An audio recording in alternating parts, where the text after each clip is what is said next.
It's the Wareham Gatemen's first visit to Lowell Park in 2024, and it's two of the top teams in the West duking it out for an individual spot in the top of their divisions. Kyle Marshak alongside Ethan Ibe with Amanda Foster on the sidelines on the Gatemen Baseball Network pregame show. It's a big one as the Gatemen take on the second place 8-4 Cotuit Kettleers for the first time again here at Lowell Park. So a lot on the line, right? That individual spot at the top of the division, and on top of that, the Gatemen looking for a new streak, just their third loss of the year yesterday.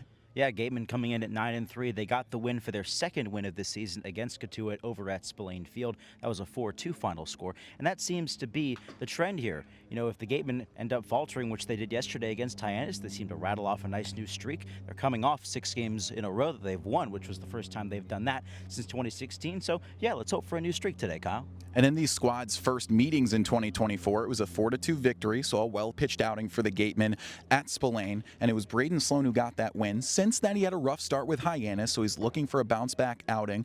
On top of that, though, considering he defeated Cotuit in his first outing, maybe some good luck in looking to avoid the walks, too. Yeah, looking for a bounce-back outing from Sloan today. That's been one of the main points of this Gatemen winning streak, has been the strength of their starting pitching and pitching as a whole. So we'll look to see some good stuff today from Sloan. Well, looking to add to the bats a new addition to the roster, you guys might have heard this name, Max Williams out of Florida State. Amanda Foster caught up with him pregame. Thanks, guys. I'm here with Max Williams. Max, you just got to the Cape yesterday. You've been here for one game, watched in the dugout last night. Just what are your initial takeaways from being up here on the Cape and being with the Gatemen? I mean, it looks fun. You know, it's a good group of guys. There's definitely a lot of talent on the team, so I'm just excited to join the squad and try to contribute any way I can. And you're playing in your first game today. Just what's the mindset for you going into it? You know, just kind of have fun and, you know, just see what happens.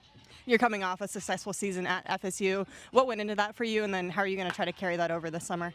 I think just kind of like my pre-pitch routine and like my preparation. So if I can kind of take that same routine to summer ball, I think I should be successful. Well, speaking of pre-pitch routine, do you have any special rituals or routines that you do pregame or in-game? Just kind of like when I'm going up to the plate, I kind of do the same thing every time, like take a couple deep breaths, tap the foot off my bat, just little things, but nothing big. And then what are the biggest things you want to accomplish this summer out here on the Cape? I definitely want to get better at like some pitch recognition and some pitch selection for sure. All right, Max, appreciate it. Good luck out there. Thank you. Guys. Thanks, Amanda. Yeah, Max Williams, definitely a nice addition to an already strong offense. Ethan?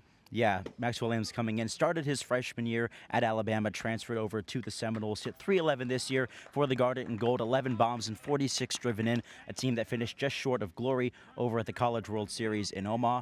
He'll add a similar spark plug to the top of the order. I compare this addition to Brendan Summerhill as well, so it's nice. It gives Ryan Smythe another option there at the top of the lineup. Yeah, and Summerhill's been swinging a hot bat alongside the rest of the offense, who still got the job done for the most part yesterday, getting on base pretty well. So Jansen Keisel, the Oklahoma State product, getting his second appearance for Cotuit this year, struggled in this first outing, just 2/3 of an inning with a handful of earned runs to his credit. So we'll see what he has with his hands full against this offense. What other bats should we be looking at? We'll definitely keep an eye on Summerhill at the top of the order. Got on base 4 times again yesterday. But also let's talk a little bit more about Sam White out of West Virginia. You'll see him at first base today. He's been behind the plate. He's been in the outfield. He's basically a super utility guy for Ryan Smythe. Yeah, and they'll look to utilize him in a bounce-back effort tonight. Each time the Gatemen have lost this year, they've started their own winning streak afterwards. So they look to make that trend continue here for a 5 p.m. first pitch on the Gatemen Baseball Network, powered by Cape League TV.